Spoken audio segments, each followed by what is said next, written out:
Good evening, everyone. Good evening. How is everyone doing today? How is everyone doing today? I am here. How you doing there, vocally free? I hope all is well with you. Gregory Brown. Hey, honey.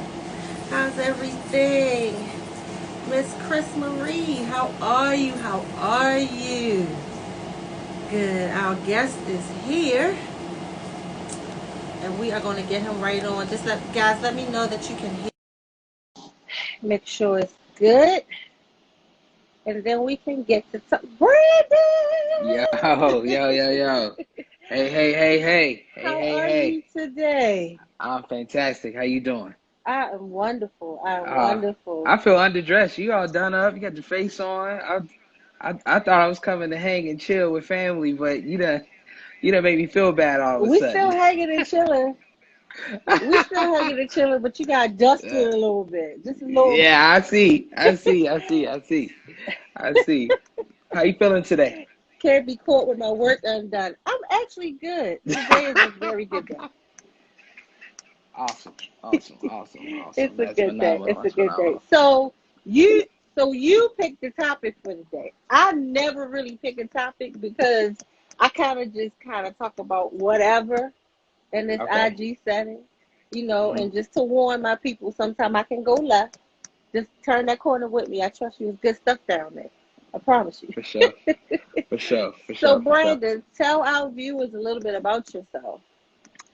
Okay. Well, my name is Brandon Maclin. I'm from the DMV area. Um, I have been in the music culture industry pretty much all my life, man. My parents both have a history of music.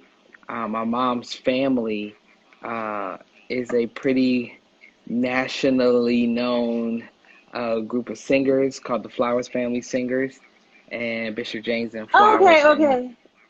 Okay, so just so you guys know, Brandon is like one of the few people that I've brought on this that I really don't know. Like I've worked with Brandon twice. You hired me twice, and I appreciate that.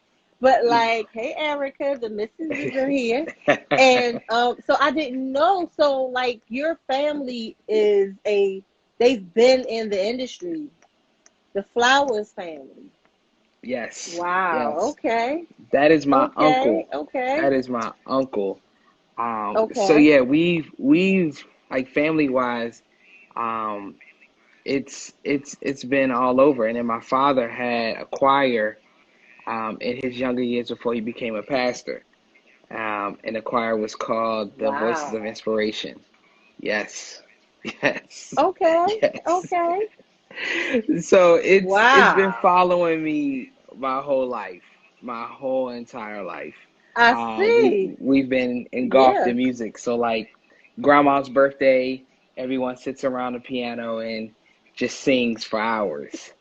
Then they go get a Okay. Corona and then eat a little bit, and then they come right back and keep singing again. You know what I'm saying? Right. Got you. Got you. So it's in my blood for real, for real. Okay. Okay. So let's fast forward. So professionally, when I met you, I thought you were just a drummer, Hmm. because that's the first like official capacity that I saw you in.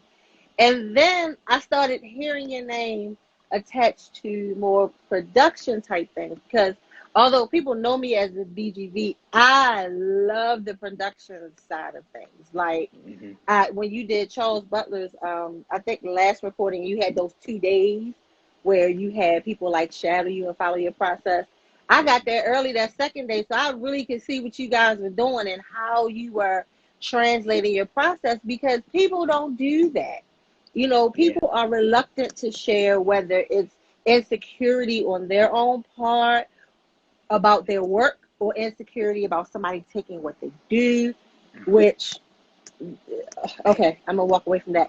But like that's I saw you as a drummer, and then when I saw you doing the other things, I was like, okay, this dude is smart, because like he's running this.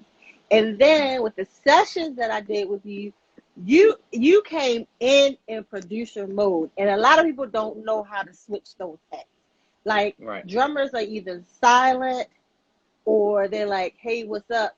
or they're like complete cornballs. Like, and y'all can say what you want about that, but that's just my experience with it. It's like you get these different things from drummers, but you know how to walk in a room and say, "Okay, I'm here. Let's get to work." You know, that kind of thing, and people actually listen to you.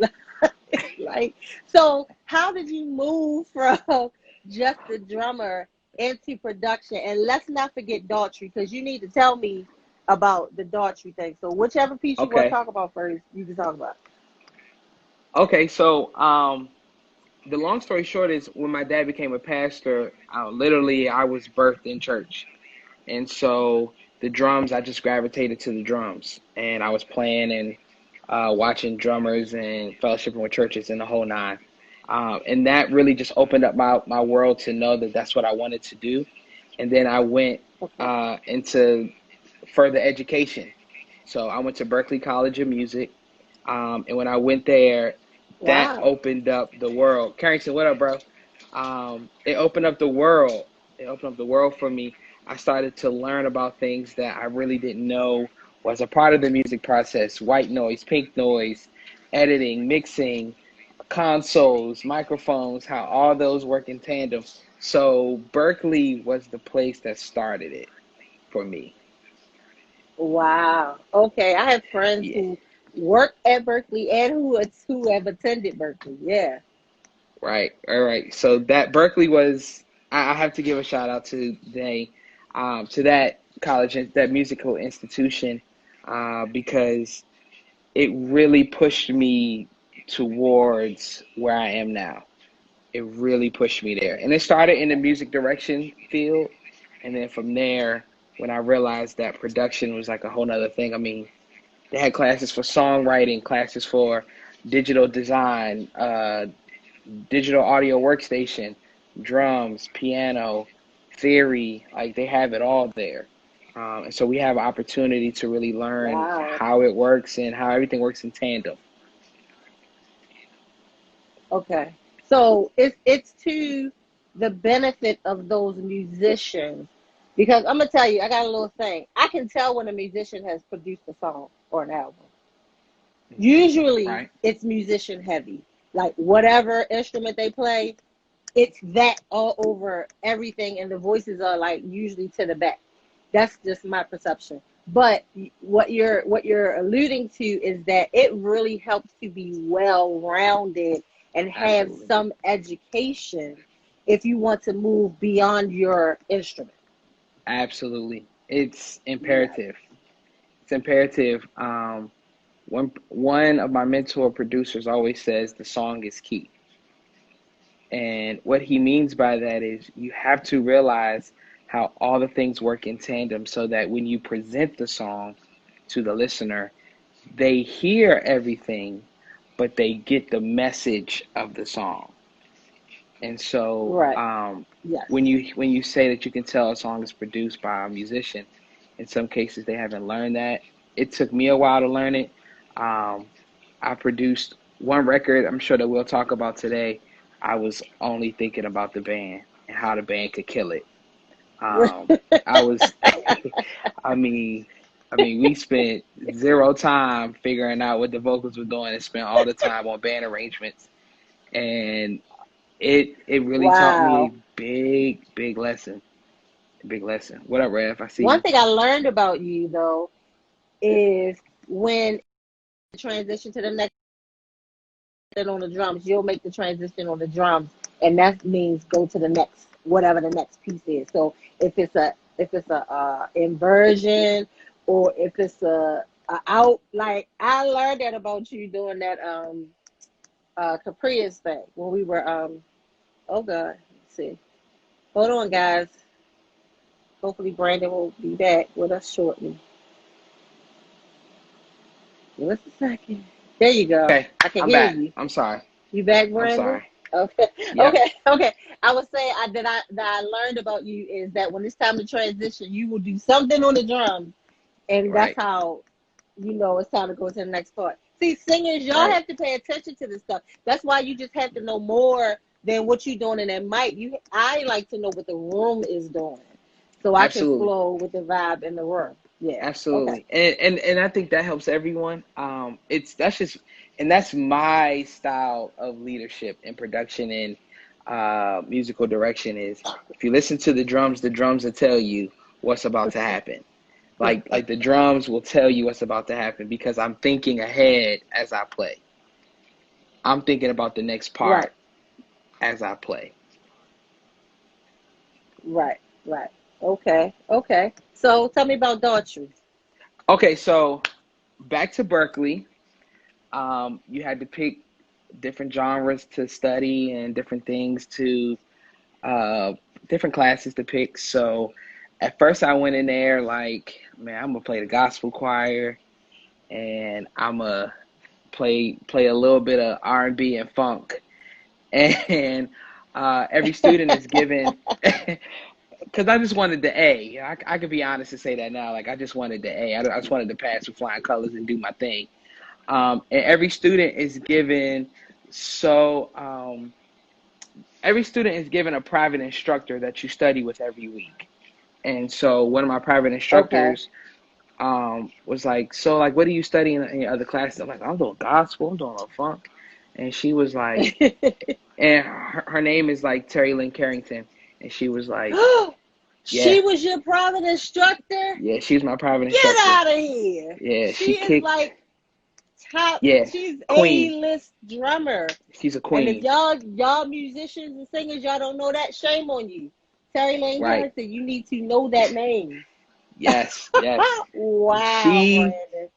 kicked my butt. She was like, bro, you can't be great if you keep doing the same thing over and over and over again. And she told me about her story where, she Wow. studied more than just playing two and four. She studied jazz and she went to the fusion world. And then she was moving into like her own thing where she understood like as an artist what it means to be an artist. And so she put me in Wow. straight ahead jazz classes. She told me to start studying country songwriting, pop, and so I started taking those classes. That's what I did. I started taking those classes, and The so genres that pay. yes, yes, yes. I didn't want to be that guy, but I guess I would have to be that guy. The genres that have much more uh, uh, expansive budgets. Sustainability. Yes, Yeah. absolutely. Okay. Genres that give you a cut of merchandising and publishing when you play your instrument, not just a Yes. 1099 employee that hands you, you know what I'm saying?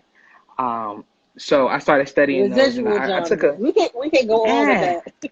ah, and, and so I started studying that stuff, and I started playing that stuff. So I started learning about Livingston Taylor and Mike Mangini, who plays for Dream Theater, and the list can go on and Mm. on. And John Mayer. I mean, the list went on and on. And stuff I just started studying and started like digesting. And I was offered an opportunity to go fill in for Daughtry for a friend of mine who had a death in her family, and I really just enjoyed it. It was super cool. It was fun, and the life was different. Like the life was so different. I had a drum tech, I had a production manager, I had a tour manager, had a Wow. bunk, I had my own room. We went into the hotels. I had a per diem, and it was just like, wait a minute, like I've never experienced any of this before in my life. What is this? Right. This is life. And everyone else around me was like, what you mean? Like this is normal. And it was an unbelievable Mm. experience. So later on down the line, I was afforded a job with them, like a full-time job, and so I took it. And then I started out just as a drummer, like I was just a drummer.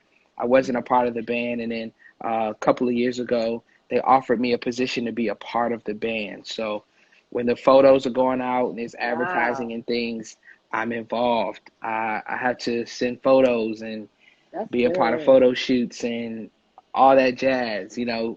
So We they work treated out you like an spreadsheets artist. together. Absolutely. Absolutely. We are currently like recording our new record from home, and this, the business is so different. It's just so different. So even in It's even in a unexplainable. pandemic, you're still working. Yes. We had assistance Wow. given to us, and then there was back pay that was owed to us that they decided to literally stretch out for for the rest of the year, so we still had pay. So we didn't have to stop our per diem or our okay, we didn't have to stop our retainer. Let me just say that we didn't have to stop our retainer. Okay. Our retainer has continued since being in the pandemic, and God is good. Jr. Jr. is over here nagging me. I Jr. see him. I'm trying to be good. Leslie is pushing me, honey. No, Y'all, somebody no. getting that Leslie away from me. We're not I'm good going over back. here. We gonna tell the whole truth and Yeah, nothing nothing but the but truth. the truth. Right, Nothing right, but the right. truth. Absolutely. So Wow. it's been a blessing because Okay. I do know friends who are playing for other artists and other genres, and those artists haven't even checked on them to see if they're okay, haven't given them $100 to help pay a bill, anything. And that's not my story That's so with crazy the to band who me. I work with. Yeah. Absolutely. Yeah, Absolutely. that's so crazy to Absolutely. me. Even in this gospel industry, I can say this publicly. Jonathan Nelson like is somebody for me who we always check on each other. And I Hmm. don't always leave it to the artist to check on me. I check on the artist because Right. the years that we have worked together, we've become like family. And when it's really family, you care whether you're working together or not. So even in the pandemic, like a couple of weeks ago, I had to go get something done, and he stopped what he was doing in the morning and called me. He said, "I know you can't talk, but just pray," and like pray for me real quick. And then we hung up the phone, and that was it. I checked in a few days later. Like, so I don't understand why artists are not checking on their people right now because they Yeah. know Yeah. work is none. Right. It's And I, minimal. I won't say none because yeah. I've been doing all right. Right, right. And I do understand that the pandemic is hitting everybody. So I don't know anyone who's celebrating being in a pandemic um, due to losing work. I do know people who are celebrating Right. being let go because they can claim unemployment and things, and those people are that's another conversation for another day. But I don't know anyone who Oh, we can have it is today, though. right. I don't know many. I don't know anyone who has lost work or lost dates, lost gigs who are celebrating. But I can say that Mm, my experience with Daughtry is they are taking great care of us. It's been a blessing. Like that's I awesome. went through some really interesting moments in the pandemic, and I didn't know like what was going to happen, how things were going to roll. And then a phone call comes in from Daughtry, and like me and my wife, me and Erica were just talking, and it was just like, yo, like God is good, or I made the right decision Wow. to go into this other side of the world to see how it is, how they treat people, so I can know how to be a better leader. That's what's important. Right. That is important. That is very important. Okay, so now we got that out the way. Let's get to the songwriting thing. I am Okay. going to talk next week about producer singer engagement and Oh yeah. how that works. Maybe we can touch on that a little bit, but I definitely want to get to the song building piece because I do know some people in here who are artists who are songwriters and how you conceptualize getting something and then how you actually take that all the way to production. Because I'm gonna tell Okay. you, and I've told you this privately, so I can say this publicly. You have something like it's fresh. Thank It's you. a fresh approach. It gets the job done, and your sound is so clean and professional. Like Thank you. I didn't know you had anything to do with You Deserve It. Yeah. I didn't. I Hmm. didn't know. I was just Yeah. like, oh, he played drums for them, but no, Brandon had his hands in this. Yeah. Yeah. Yeah. Brandon was Yeah. working in this, so it's everything that you do just sounds really polished. You don't get that from the gospel industry from younger generation people. Of course, you have your Kirk Franklins and let me take it down, not down a notch because it's all great, like Kenny Shelton and Jonathan Nelson and Justin Savage, like those guys, Yeah. because I know the work that they've done. I've been a part of that work. But when I hear your stuff, man, I'm like, jeez, okay, this is great. I mean, So I'm talk to us a blessed. little bit I'm about blessed. that. I mean, I've been blessed. It's like I said, I think I saw my dad come in. My dad's a pastor, so I was around Yeah, incredible musicians growing up. The late great Bobby wow. Burwell. I came up under him. James Murphy, be Really? quiet, please. Yes. Yeah. I studied. Yeah, we need to talk about that too. Bobby taught me a lot. Came up on a Quincy Fielding who wrote "What Shall I Do" for James Cleveland, Michael Scott, Isaiah Thomas, Earl Machete. Like I was a kid around all these people coming around and being close to like my dad's church. So I was able to see things happening when like Goodfellas was rolling. Isaiah, Wow.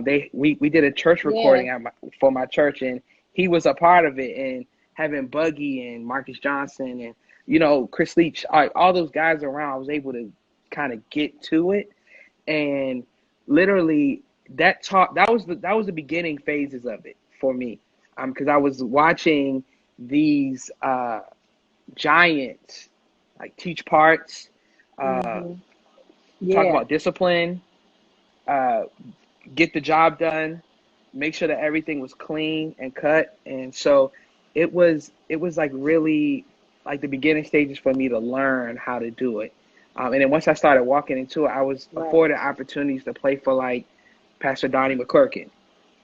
And then I'm in a room Hmm. with Trent Phillips and Justin Savage and Maurice Fitzgerald and Pastor Donnie and all these like Yeah, greats. I see PJ's in here. Like PJ Morgan used to come and play with Philip Carter, and like Stephen Hurd, like all this stuff that I remember.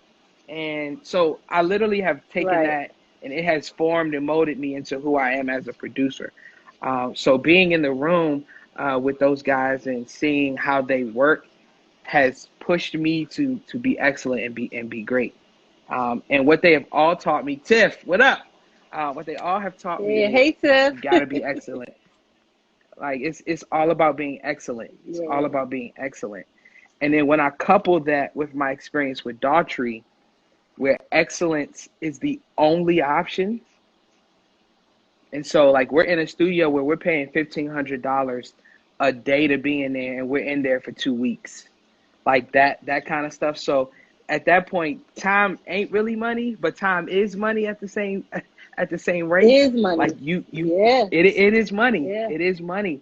And so, at that point, you got to be able to deliver. You got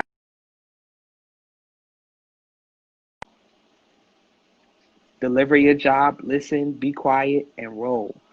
So I mean, I've been That's blessed. it. I've really been blessed. I've really been blessed. Tiffany went Tiffany went to Berkeley with me. Tiffany went to Berkeley with me, so she knows like, Really? yes, that's where I met Tiffany Wow. Stevenson. Like, oh, we can go on a list. Derek Cobbs, Josh Tyson, DJ Dean, Kevin Ross, Orlando Dixon, Kimberly Joy, like so many. Kirby Mitchell. She's had a song on Insecure. Like all these people went to Berkeley, like with Really? me. Wow. So See, so you're our little secret. You're the DMV's little secret.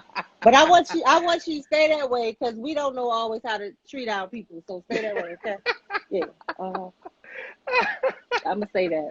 I'll take it. so it's been phenomenal. I mean, I really have been blessed, and to see how all of us are growing, all of us are working, like it's incredible. I remember John Hart in Ministry Chorale. Like I remember that growing up, and John Hart then went to manage Yeah. Yana while I was coming up. I was like a teenager, and like Yana and John, they didn't play. Yanni had just won Sunday Best. John was like, yo, if you're late, you're gonna get docked. Be on time, dress the part, have a shape up. Don't be looking crazy. Have nice shoes. Make sure your Yeah, shoes are clean. right. It was all these things that mattered. And John is still the same way. He beats me up Yeah. now. He's probably gonna talk about me having his hat on tonight, but I love John Hart. John Hart is that guy that was paying attention to me when I did not know he was paying attention. And yes, he was one of those people, probably the first one to say, I see you, Neely. I like what you're doing. And it just meant everything to me because I know that if he said, he's not going to just waste his words. If he says absolutely. it, he means it. So He means yeah, it. he's one of the reasons why this face is on tonight and not the other face. Because you don't come outside looking like this. You just don't do that. You gotta look your Absolutely. best. And this Absolutely. is my in the house quarantine sweet Thursday best today. Yeah. Okay. Yeah. Yeah. Yeah. Absolutely so. Absolutely so. So it's Wow. I've literally been blessed, and then being able to come over to the Baltimore side, and now Kenny Shelton is somebody who I talk to regularly, and Justin, someone who I've worked with before. It's just like it feels great, like going to CRL and seeing Stephen Ford in action, like working, was like something was just Yes. unbelievable to me. Yes. It was just unbelievable, And unbelievable, can you believe it? literally. We came up in the same church organization. So all of my life up until maybe like my early 20s, convention was not convention unless Stephen Ford was on the organ. It just wasn't convention. Right, If Bishop Andrew Ford, God rest his soul, was not over the choir, it just was not convention. So that sound is so nostalgic. But you watch him and how he has moved a lot of times in silence, but still making great games. That's the good stuff absolutely, right there. So we are both privileged to have been able to be exposed and yeah, still have the ability to be exposed to people like that. Yeah, yeah. absolutely, That's good stuff. absolutely, absolutely, That's good stuff. absolutely, absolutely. I see All Gilbert's right, so in you here. What up, made the G? topics. Congratulations. I'm sorry. All Go these ahead. people You here be for quiet. you. Because I don't know No, no, none of no, these no. people, but I love y'all. I love y'all. I thank y'all for tuning in. I thank you for tuning in. Brandon is the draw tonight. It's not me. It's Brandon. I'm blessed. I'm happy to be here, man. I'm happy to be here. So Leslie, let's now let's let talk me. about oh. You go ahead. I'm gonna What? be quiet for real. No, let loose, whatever it is. No, no, no, no. I'm being quiet. I don't believe this is happening, Brandon. You shut down on me. Come on, go. I mean, it's so like where I am now in life is all those experiences help me to be able to be who God has called me to be, and I think that's what's most Mm, important because now, I mean, the very first record I produced in my whole entire life was "You Deserve It." If I can go back and change that right now, I would, and not change my experience, but change how it came out, how it went about. Like, and I knew we would talk about it today, but wow. we on that song "You Deserve It," we spent maybe 30 minutes learning that song, playing it, and then we moved on to the next thing. Yeah. Meanwhile, we took a whole day on No Reason to Fear. I mean, an entire day went to No Reason to Fear. I mean, Wow. and yeah, and it was because my mentality as a producer, and I know you brought this up talking about the younger producers who are coming up in the game. That was one thing that I learned, and I think every producer, every artist, every musician, singer has to go through the process of maturation in the game, and I think that that's Yes. Yes. so it's always going to be important. Um, but I had to Wow. learn. I I had to learn the real deal, and um, I'll never forget when my mentor said, "Man, the song is key. Like we don't like all that extra stuff is fun for you to say you did it, but if Bobby Black in Louisville, Kentucky can't play that, it Mhm. means nothing. Yeah. And Yeah. if radio can't digest it, it means Right. nothing. Let me tell you something about. So I have no reason to fear. It's a whole bump to me. Like it just, it's so full. If I can use that word, Yeah. it's very little space to get anything else in there, and I love it. Hmm. You deserve it for me because everybody was singing it everywhere. I was like, oh God, this song. Oh my God, this song. Yeah. But I went to a church service. I might have been at my church, and they sang it one Sunday. Wiped me Wipe out. completely out.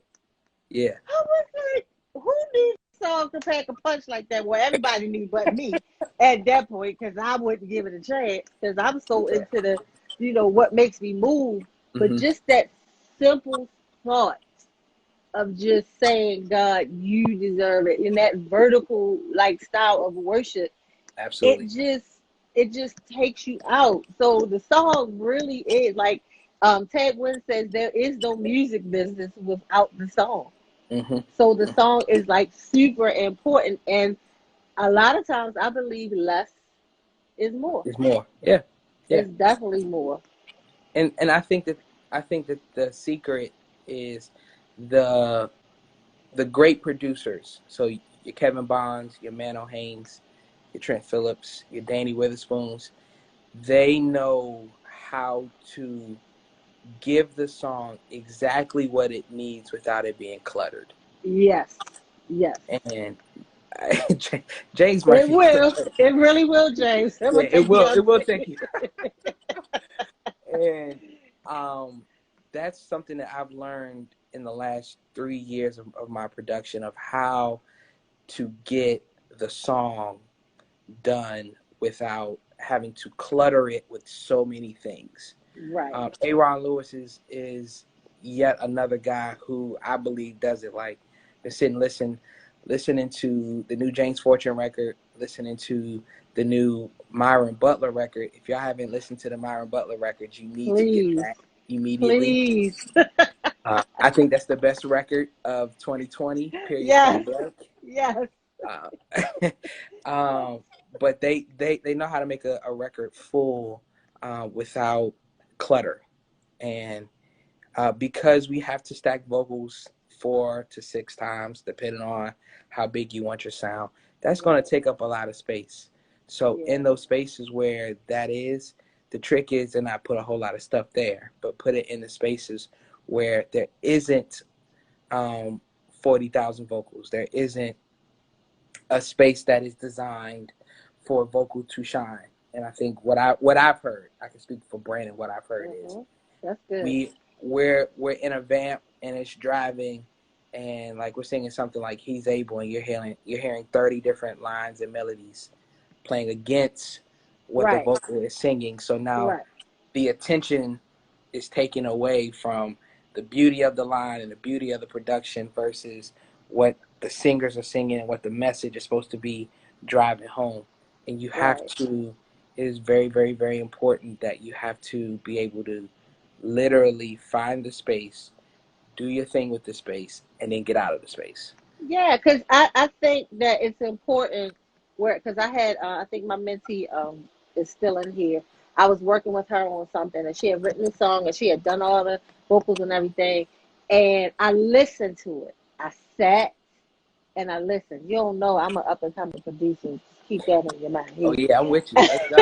I sat and I listened and I listened and I listened and I was like, okay, so if you, because she can edit her own vocals too. I said, if you would just not let the BGVs roll into the space where you're supposed to be singing, like just cut them off a little earlier, put yourself in here, bring them back, cut them off. Then you, like I was trying to guide her through that. Hmm. Man, I was, and when she went home and did it, and when she brought it back, I was like, now how does that feel? She's like, oh, that feels great. Like, and it sounded, better because we're all doing this together. You Absolutely. know, it's no competition Absolutely. in this, which means the producer has to make sure that the musicians pay attention to what's going on with the artist. The artist pays attention to what's going on, but it's the producer's job, I Hmm. think, to make sure that that happens.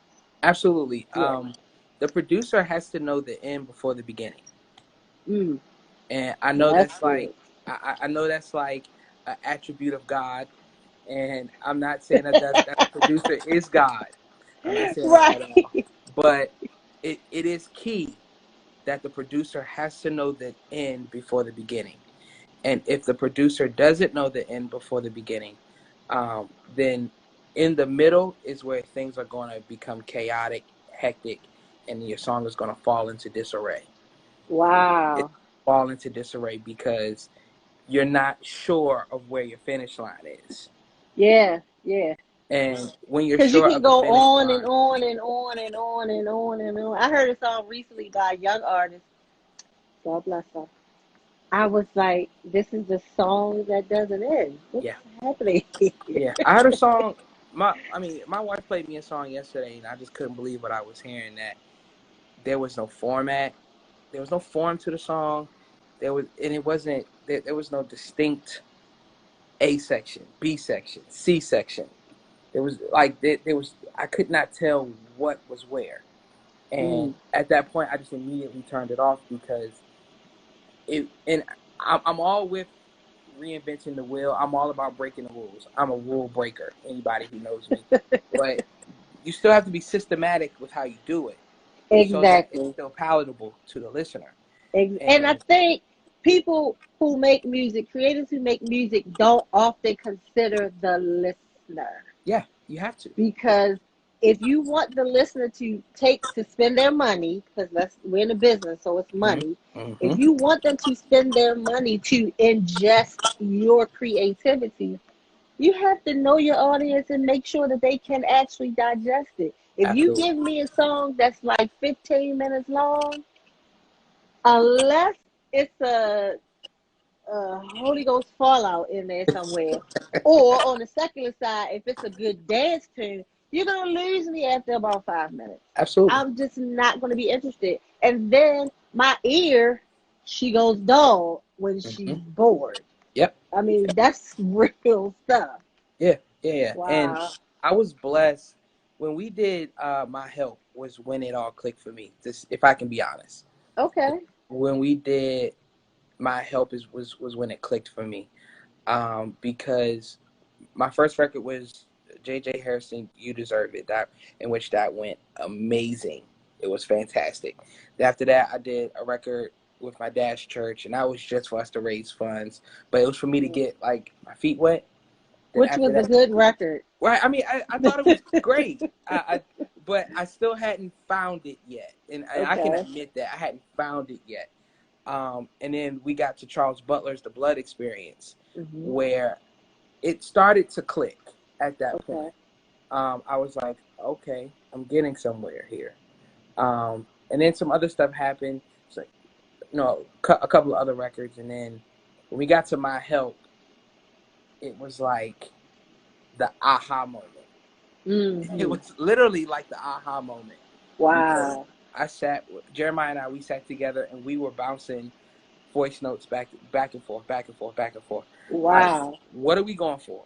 Who are we trying to sell the song to? What is the blueprint that we're looking to follow?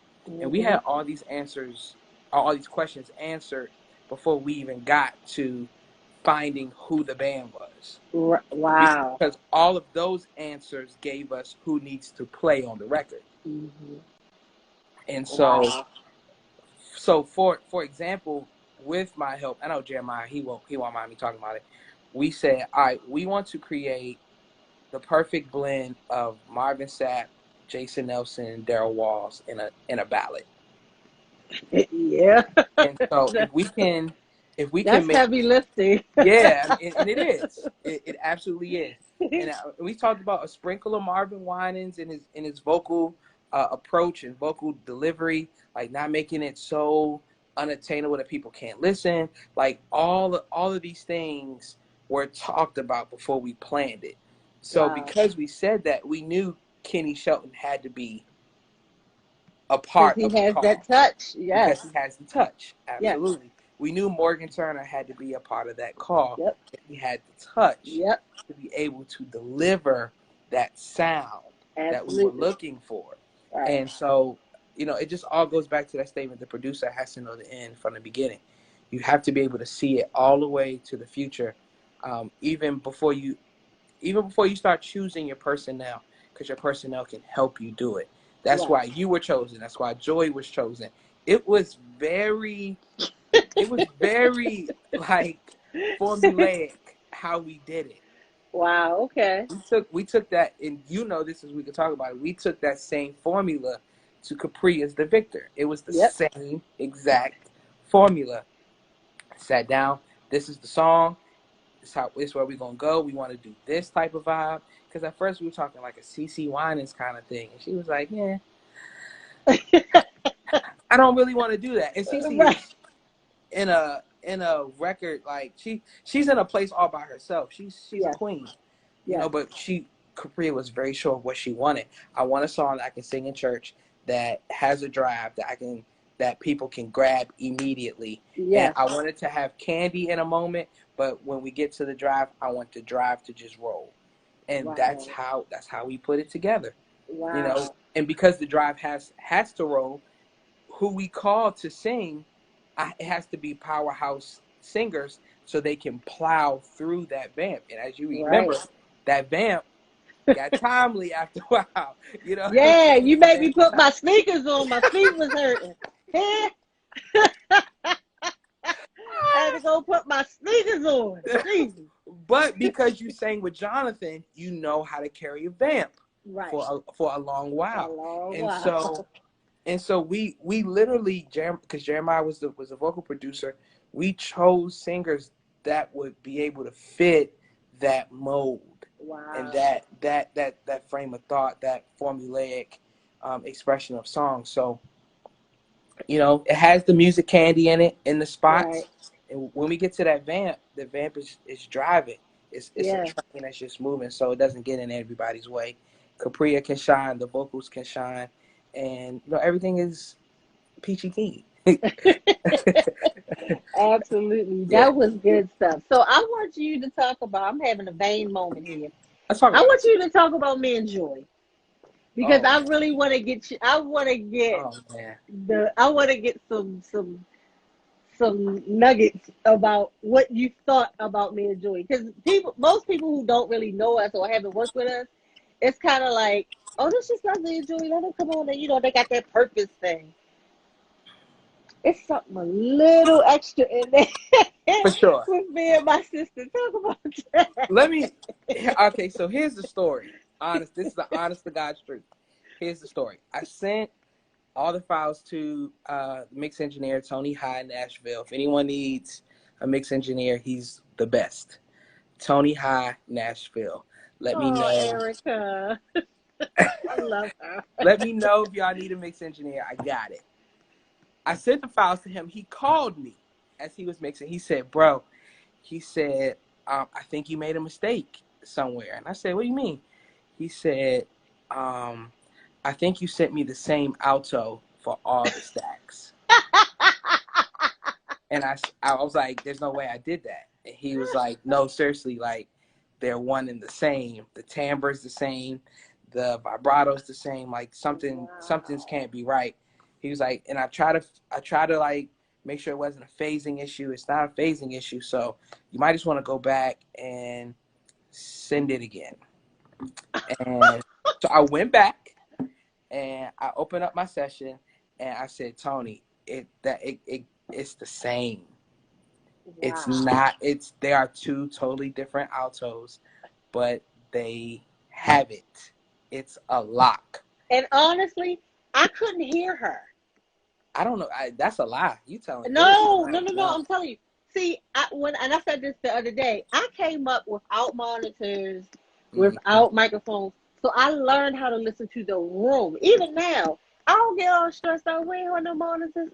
I listen to what's going on in the room. I sing that. I don't let my voice go above what I know it's supposed to do. Right. And it's either gonna be good, the sound man gonna earn his keep, or not. I Or not. just do what I do. Mm-hmm. But I couldn't say that I could hear her distinctly. Mm-hmm. And one time she said we were doing something. She said, I'm gonna find you. I'm trying to find you. And I said, okay. And we just like made it. Heck, no, I saw the other sections like talking to each other. We was just standing there like, okay. It's Right. now Jeremiah told me because when we were picking the vocalist, and shout out to Jeremiah, he's like one of my go-to vocal producers. Yes. Um, he said, "Bro, I don't care who else we call. I have to have Joy and Leslie with the Wow. alto. If I don't have Joy, I'm not getting Leslie. If I don't have Leslie, I'm not getting Joy. So it's either the two of them or we're going a whole other direction. But the whole other direction is going to be Leslie and Joy." So I was like, okay, if that's what you say, bro, I trust you. I don't Wow. know vocals like that. I'm like, I trust you. And literally, you all, Wow. you all are one voice. Uh, it's the best sectional blend I've ever heard Yeah. on a record. Wow. Terry Brewer helped me understand something about my voice. We were Uh-oh. doing the Potter's House Denver record, Mm. and there was another young lady there, and I said, "Oh man, like our blend is really good." I was singing soprano at the time, and he said, y'all blend is really good." Yeah, Terry was like, "Yeah, because you flat all the time." And I looked at him and was like, "You little white man, get out of here! What are you talking about, right?" But he explained. The other young lady got offended. But when he explained to me what he was talking about, he's like, "Leslie, in a note, you're just the flat side of that note. Uh-huh. That's just so." When Joy and I got back together at that, because I think we did the overdubs here in Maryland, and she was part of that. Actually, I sang soprano overdubs there too. She was on the other side, but we were just talking about it. And I was like, "Yo," I told her what Terry said, and we laughed. But the more I think about it, that's kind of how it comes together for us. But honestly, I'll try to find her, she'll try to find me, and once we figure it out. Yeah, y'all did alto on my help, and that was glorious. And then Oh, thank you. and I really didn't pay attention on my help because I thought that the vocals in general were just like Good. pristine. They were just pristine. Like Yes. I didn't have to add much of anything on that song because that song just God breathed on it. Like seriously, Yeah. I Yeah. can't even make it. I can't even define or tell you how that happened. Like that song just Right. happened. Uh-huh. But then when we did the Victor together, I was just like, okay, Jeremiah, I called him. I said, man, listen, you were absolutely right. Joy and Leslie are like so any like and I told you this, Les, and I'm gonna tell the world now. As long as I'm a part of it, Please. Leslie and Joy are singing alto. That's just Please. I mean Jimmy. Even if I work with Jimmy, I'm like Jimmy, you can have anybody you want, but I need Leslie and Joy singing alto because that Please. blend is just something else. It just like literally it doesn't compare. It just doesn't compare. It's Doesn't good compare stuff. at all. It's where I'm most comfortable because I don't have to worry about Mm. it. I Yes. know that if I'm unsure of something, she's gonna make sure that is right, and she's gonna communicate to me that it's Right. right, and then we just Right. go rock it out. Yeah. That's just It's how like you said, it Jeremiah. is. Yeah, Jeremiah Hicks my help. That song is God breathed, and I thought that maybe God's breath just hit you and Joy at the same time that day. And, I mean, because Crystal Ransom and Tania, it was just magical. I'm telling It you, it was was a magical magical. thing. It It was a was. magical thing, and I remember driving home like, what just happened in the studio? Like that was unbelievable. Then we went back, and it was better. It's not the same level. It was just like, yo, like this is unbelievable. So This is what we do every time. It's like we both understand. We've been hired because the expectation is to do a thing.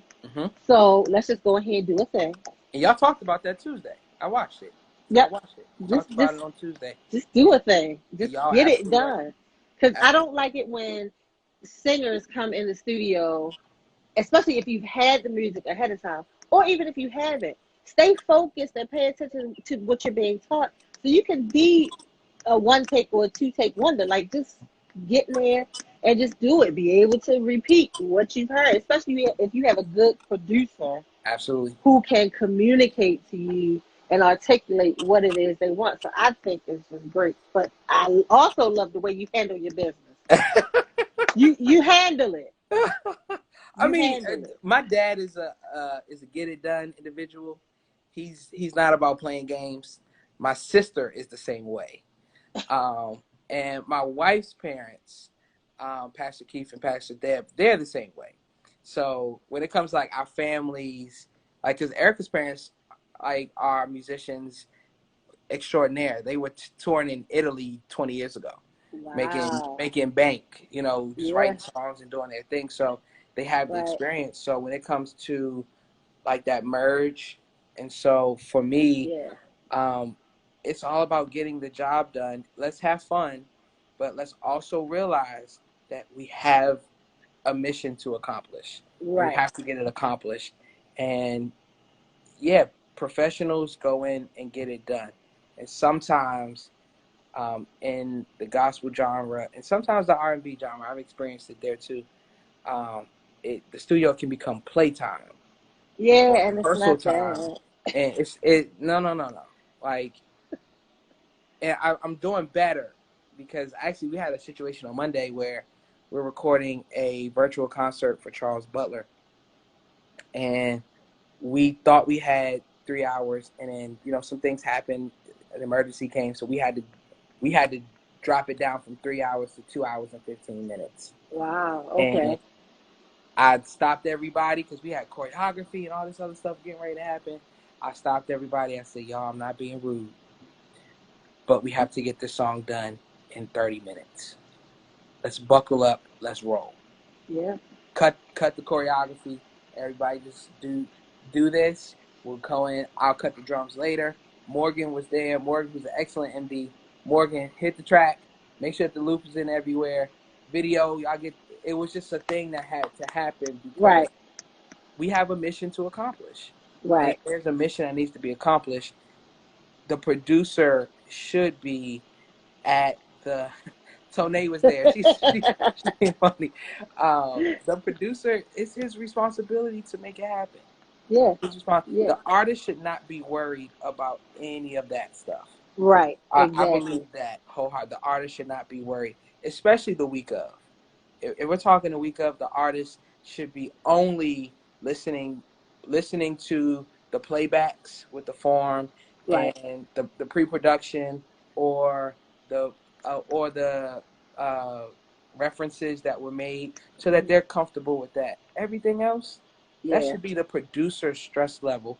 And if you've learned to be a good producer, when we all learn to be good producers, the good producers know you delegate the jobs. Yes. You Yes. delegate the jobs. Yes. So, you have somebody in the remote room. You have a guy who you trust at the front of house. You have someone who you trust at monitors. You have someone who you trust who's in charge of the band. Yep. So, with Charles's last record, Morgan Now, was you forgot to say something that's a pet peeve of mine.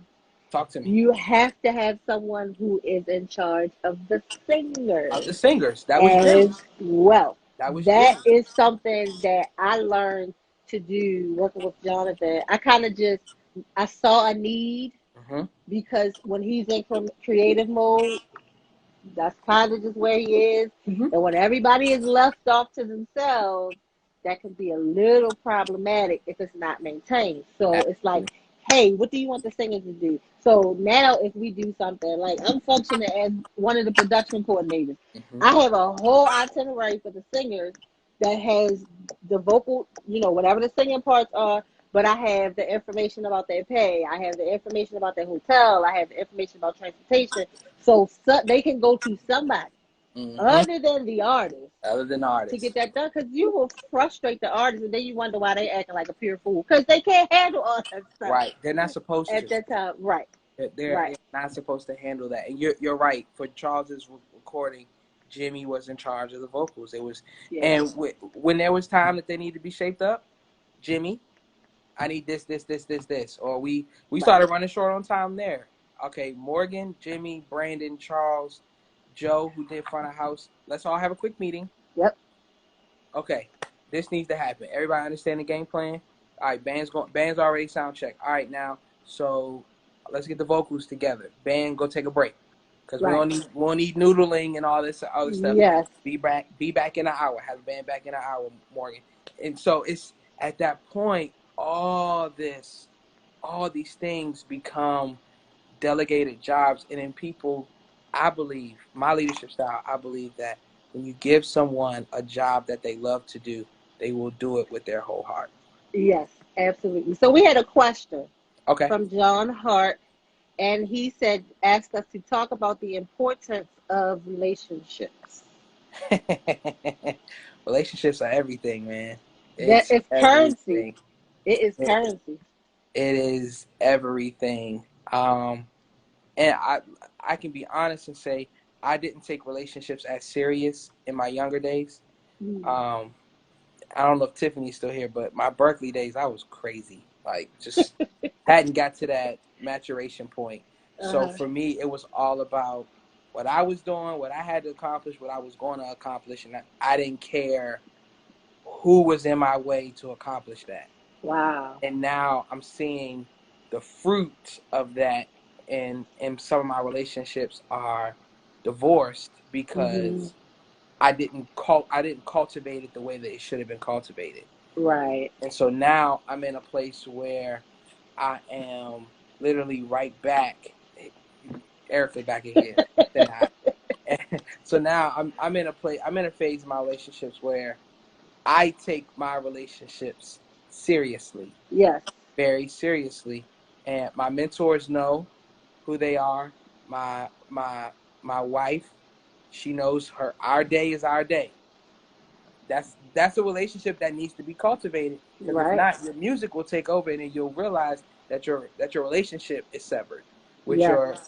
your spouse Yes. or with your children, your Yes. family. All that's important. But Yes. when you get into the industry, you never know who's going to end up where. 20 Right. years down, you just don't know. Yeah. You have no idea. I mean, I'm looking at friends of mine. I'm looking at a roommate of mine at Berkeley who is Adam Blackstone's right hand man, Wow. like a Okay. roommate of mine. And I mean, so his list goes down to Charlie Puth, Janet Jackson, Rihanna, Beyonce. The list goes on and on. All these things, Mm. Grammys, Oscars. I mean, movies. Like, he's done it all, and I Wow. didn't cultivate that relationship the way I should have. So now I'm Right. looking at him soar, and my pride isn't now in the way, because I'm not gonna run and be like, "Yo, bro, what's up, man? Come on, let me on." Because my pride is eating me up, because I realized I messed up. Mm. I didn't do what I was supposed to do early. Wow. So the relationship is important. I mean, John and I talk about this almost every week. that the relationship is important. So for all the young producers, musicians who are here, even the homies, like I see homies in here, um, relationships are important. So you got to keep your relationship. And you just don't know what the world looks like in 10 years. None of us know. Right. Yeah. And it's hard. We have like a little over a minute left for this shuts down. But Okay. I just want to say that it's super important because, like you said, you never know where you're gonna end up. But then your conscience has to be nagged when you know you have not handled something or someone properly. Mine Absolutely. does. That's why I work, and I've had people like Jonathan or Jimmy, call me to the carpet on some stuff, and Jonathan will say, "You did this. You need to go fix it." Mm-hmm. And it's no question because in that position, he's my leader, so I have to go fix it. And fixing it then helps me to be cordial now. And then before I need a favor or I need something, I'm cordial, and we can be in the same atmospheres and still work. It's just a matter of being kind and being respectful of another person and their feelings. Even if you don't agree, Hmm. that's fine. We got 10 seconds, so I'm going to wrap it up, Brandon. We're Yeah. going to have to do this again. Listen, anytime I'm here, you know, sis, I owe you quite a few for all those great vocals.